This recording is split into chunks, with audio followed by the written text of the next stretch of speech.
मैं आपसे जो एक छोटी सी बात करना चाह रहा था बिफोर आई गो। मैं अपने यंग एज से एक कॉन्सेप्ट सुनता आया हूँ, और वो कॉन्सेप्ट होता है, आप भी सुनते सुनाते होंगे, जनरेशन गैप। पेरेंट्स समझ नहीं पाते हैं, है ना। उनकी जनरेशन में ये होता था, मेरी जनरेशन में ये होता है, एंड सो ऑन, है ना। ये सुनते आए हो, बिल्कुल सुनते हैं, है ना।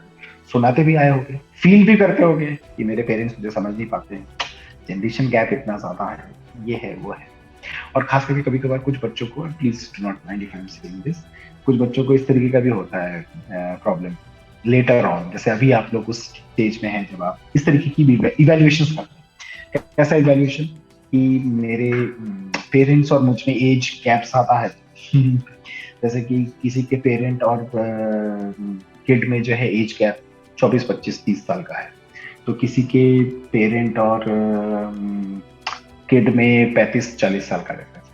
हो ही सकता है, होता भी है। तो उसके कारण से भी जो है लोग कभी कभार इस तरीके की वैल्यूएशन करते हैं, बहुत ज्यादा जनरेशन या ईयर्स का गैप है तो जनरेशन गैप है तो नहीं समझ सकते। बोलना तो नहीं चाहिए लेकिन मैं बगैर बोले कहाँ मानता हूँ। ऐसा कुछ होता नहीं है। ये होता सिर्फ और सिर्फ इसलिए है बिकॉज हम समझ नहीं पा रहे हैं सामने वाले को। ठीक है ना।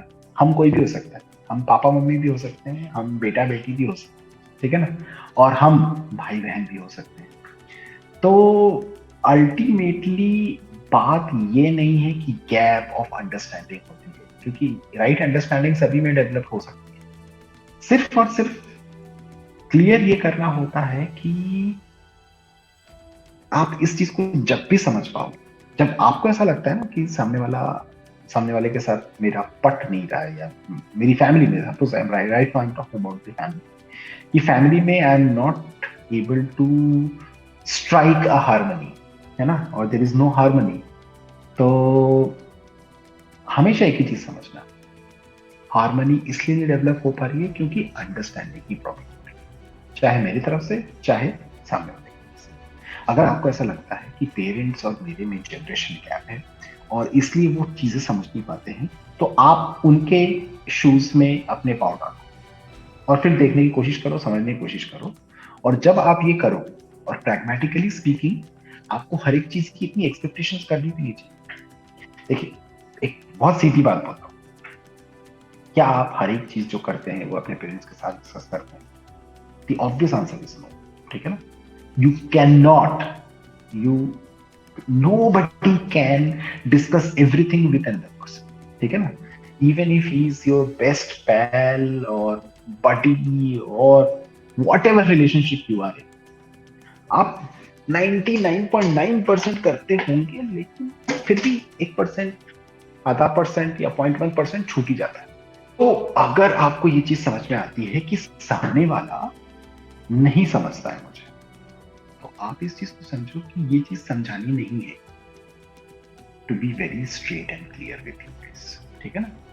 और ये चीज शायद कभी कभी चल नहीं बतानी, ये भी चीज हो सकती है। और एक्सपेक्ट भी मत करो कि सामने वाला आपको इस चीज पे समझेगा। क्यों? क्योंकि वो, उसका तरीका सोचने का अलग है।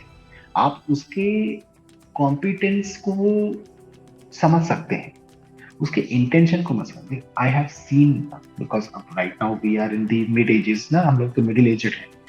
मिडिल एजेड में बहुत सारी प्रॉब्लम्स होती है। I see a lot of my friends finding this, कि his parents love his brother more than him. ठीक है। या मेरे पापा मम्मी ने मेरे साथ ऐसा किया या वैसा किया, या ये कहा या वो कहा, और उसके कारण से जो है they have problems in their families. ठीक ना। चाहे वो सिबलिंग्स के बीच में हो, पेरेंट्स और किड्स के बीच में हो, या ऑब्वियसली रिलेशनशिप तो फैमिली में आपकी आपके स्पाउस के साथ भी हो सकती है, once you will start in your affinal life as well. ठीक है ना। तो इन चीजों को थोड़ा सा समझने की कोशिश करना कि सामने वाले का इंटेंशन मत क्वेश्चन करो, उसकी अंडरस्टैंडिंग और उसके कॉम्पिटेंस पे आओगे तो चीजें क्लियर हो। और रिस्पेक्ट, जैसे मैंने बोला, रिस्पेक्टिंग का मतलब ये नहीं होता है कि आप किसी को बड़ा मानने लगते हैं, बस ये रिस्पेक्ट होता है ना। अरे बहुत बड़े हैं, पाव वाव छूना पड़ता है, या बहुत बड़े हैं, बहुत बड़े आदमी हैं। तो अगर इन चीजों को थोड़ा सा क्लियर कर पाओगे तो you will be going for the right evaluation. And once you will be going for the right evaluation, you will always see that it is enhancing. है ना? इसीलिए कहते हैं रिस्पेक्ट हमेशा बढ़ती है, रिस्पेक्ट कभी कम नहीं हो सकती, ठीक है ना? क्योंकि उसमें कम होने का कुछ है ही नहीं, ठीक है? और इवैल्यूएशन प्रॉपर रखोगे, चीजों को प्रॉपरली समझ पाओगे और समझा भी पाओगे। देखो एक बार पहले समझ लो, फिर आगे चल के समझाना ही, ठीक है ना? और फिर सामने वाला जब वो प्रॉपर एंटिटी बन जाएगा तो you will not have any problem, then that person can take over and take the charge from there. तो ये छोटी छोटी चीजें हैं जिसको कि आप थोड़ा सा समझे चले तो मेरे ख्याल से बेटर अंडरस्टैंडिंग में रहोगे।